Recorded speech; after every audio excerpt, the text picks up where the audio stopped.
එදා ඉන්දියාව නෙමෙයි අද ඉන්දියාව ඊට වඩා ආර්ථික වශයෙන් ශාල බලගතු රටක්.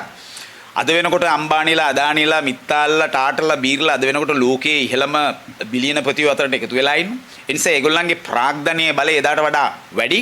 ඉන්දියාවේ දුප්පතුන්ගේ ප්‍රමාණය සහ ඇති නැති පරතරය එදාටත් වඩා වැඩි වෙලා තියෙන එක වෙනම කාරණයක්. නමුත් ඉන්දියාවේ මේ ධන කුවේරයෝ ඒ ධන කුවේර රකින්න ආණ්ඩුව රජයේ දේශපාලන අවශ්‍යතාවය එදාටත් වඩා ආධිපත්‍යධාරී ලෙස මාලදිවයිනට අසල්වාසී රාජ්‍යයන්ට නේපාලයට කලාපයට ඉතා බරපතල ලෙස දැනෙන තත්වයක් තියෙනවා. ඒ නිසා ඒගොල්ලන්ගේ උපාය මාර්ගයට අනුව ඒගොල්ලන්ගේ දීර්ඝකාලීන යුද දේශපාලන උපාය මාර්ගයට අනුව ආර්ථික උපාය මාර්ගයට අනුව උන්ට ලංකාව ග්‍රහණය කර ගැනීම උමනාව තියෙන නිසා එදා ජාතික ප්‍රශ්නය පදනම් කරගෙන ඔවුන් ලංකාව දුර්වල කිරීම සඳහා ලංකාව තමුන්ගේ ආධිපත්‍යයට යට කර ගැනීම සඳහා දරපු උත්සාහය අද වෙනකොට අපිට පේනවා මේ ණය උගුලෙන් පීඩණයට පත් වෙලා ඉන්න ආර්ථික අර්බුදයේ ගොදුරක් බවට පත් වෙලා තියෙන ලාංකීය සමාජය අද වෙනකොට මේ ණය උගුල තුල හිර කරගෙන මේ ආධිපත්‍යධාරී විජිතකරණ මැදිහත් වීමට සූදානම් වෙමින් ඉන්නවා. ඒ නිසා එදා පරිප්පු දාලා ගුවන් සීමාව ආක්‍රමණය කරලා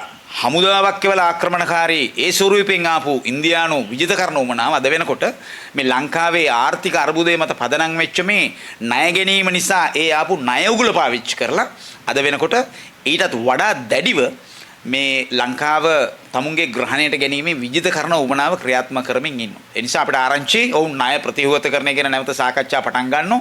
ඒතර ඒකෙදී ඔවුන් යම් මාධ්‍ය වාර්තා කරනවා මේ ආරක්ෂක ගිවිසුම් සඳහා තියෙන ගෙවීම තමයි ඒකට අල්ලසක් ලෙස සමහර ණය කපා හැරීම සඳහා සමහර උත්සාහයන් තියෙන බව කියවෙනවා. ඒ නිසා අපිට හරි පැහැදිලි මෙතන මේ ලංකාවේ තියෙන දේශපාලන තත්ත්වය විශේෂයෙන්ම ආර්ථික අර්බුදය සහ ණය අර්බුදය පාවිච්චි කරමින් ණය ප්‍රතිව්‍යුහගතකරණය පාවිච්චි කරමින් ඊට වාසි දෙන මුවාවෙන් ඔවුන් චීනයට වඩා වේගෙන් චීනය අභිබවමින් චීනයට වඩා වේගෙන් ලංකාවේ භූදේශපාලන පිහිටීම ඔවුන්ගේ දේශපාලන උපාය මාර්ගයට වාසි සහගත ලෙස පාවිච්චි කරන්න උත්සාහ කරන ඉතාමත් බරපතල ආක්‍රමණකාරී උත්සාහයක ඉන්නවා.